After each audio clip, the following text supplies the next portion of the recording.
должны отдавать себе отчет в том, что на Украине произведена насильственная психокоррекция основной массы населения при помощи самых современных и самых совершенных американских медиатехнологий. Украинское население насильно погрузили самыми изуверскими методами в вымышленное информационное пространство, созданное украинскими СМИ под руководством группы американских специалистов. Притом, для того, чтобы зачистить это информационное пространство, репрессиям подверглись сотни, если не тысячи украинских журналистов и блогеров, многие из которых пропали без вести, многие из которых были убиты, посажены бессудно или неправосудно за решетку. Это первое. Второе. При помощи специально сконструированных информационных блоков, там, паттернов, мемов, была разрушена и аннигилирована вот опорная конструкция этическая в коллективном бессознательном украинской нации. Если так можно выразиться. Ну, это не совсем архетипы, но что-то подобное. Такие вещи, как традиционно веками передававшиеся по наследству, как коллективизм, как солидарность, как щедрость, как бескорыстие, как готовность прийти на помощь, готовность жертвовать собой во имя высших коллективных интересов, все это было разрушено и уничтожено специальными медиатехнологиями. Взамен же в украинское массовое подсознание был сделан вброс образа Путина. Мы должны понимать именно Путина как воплощение всемирного зла. Как там у Радищева в предисловии: чудище обло, озорно, огромно, стазевно и лаей. Вот примерно такое вот вместо архетипов традиционных было вложено в украинское бессознательное.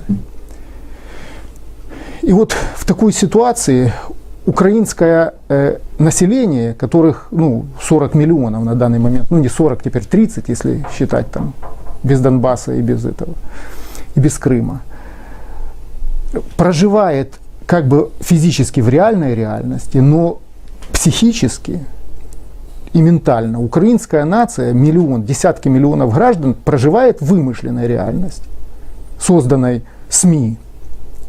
В этой вымышленной реальности десятки тысяч российских спецназовцев при помощи российской бронетехники штурмуют украинскую территорию под руководством лично Путина, а доблестные украинские казаки, Семен Семенченко, Ярош и прочие отбиваются гранатами и голыми руками, останавливают танки, душат, и это самое, карателей.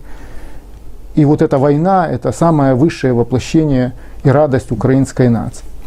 Вот примерно такая сложилась ситуация. Но когда реальность вымышленная и реальность реальная встречаются в мозгах украинского гражданина, а таких миллионы, и она встречается одновременно, то начинается такое вот искрение и взрыв идиотизма, массовый. Это одномоментный миллионный взрыв идиотизма.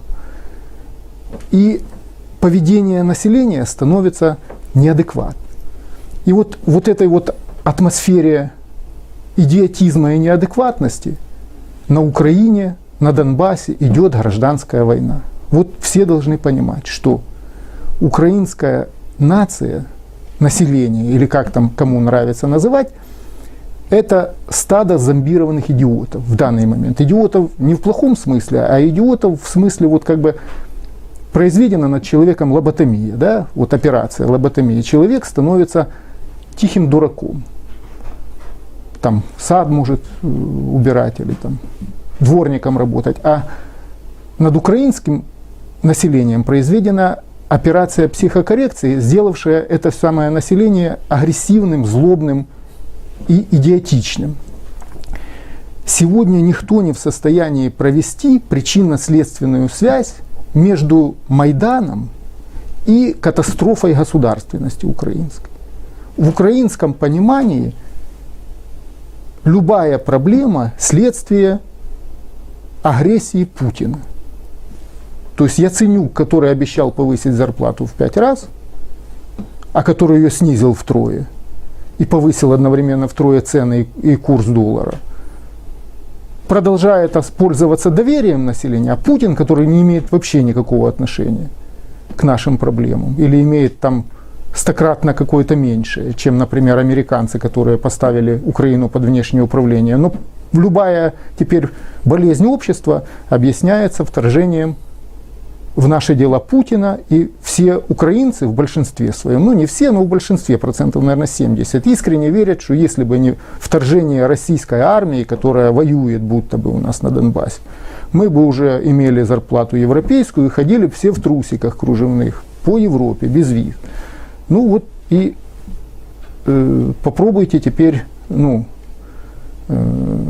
экстраполировать это все на Донбасс, где идет гражданская война. С одной стороны, это правительство Украины, которое использует для подавления Донбасса армию, спецслужбы и зондеркоманды по типу там Нахтигаль в современной инкарнации, всякие карательные батальоны.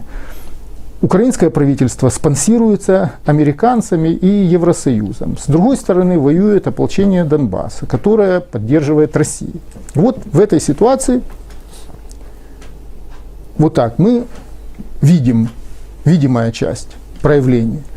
Но на самом деле война на Донбассе, это тоже надо отдавать себе отчет.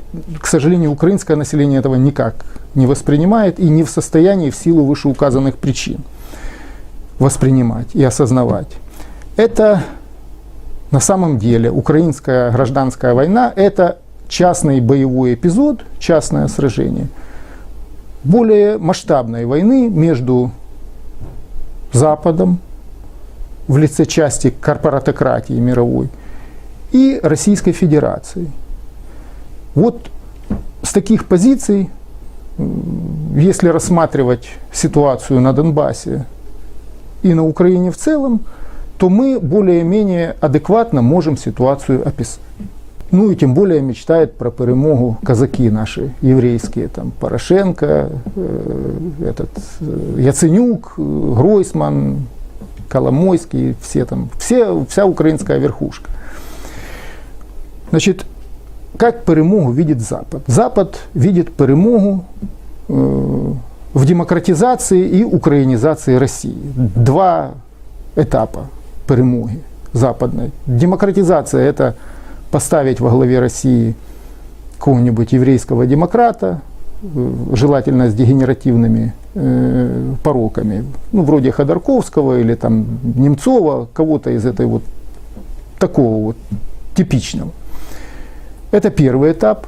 И второй этап – это украинизация России, в смысле перевод ее под полное внешнее управление сначала, а потом разграбление. Вот как сегодня происходит на Украине. А параллельно еще и зачистка общественного сознания от адекватности.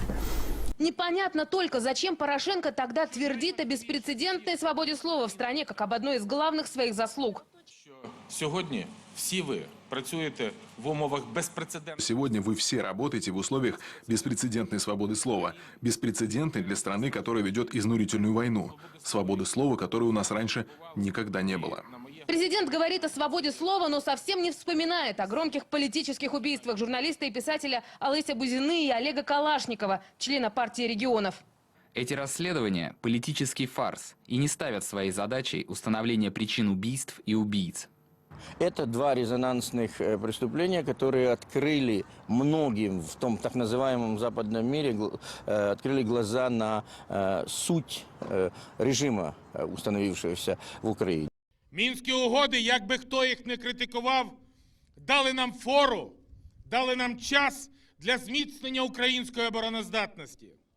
Вони допомогли хоча б частково подолати очевидне військово-технічне відставання від Росії. Ще не вмерла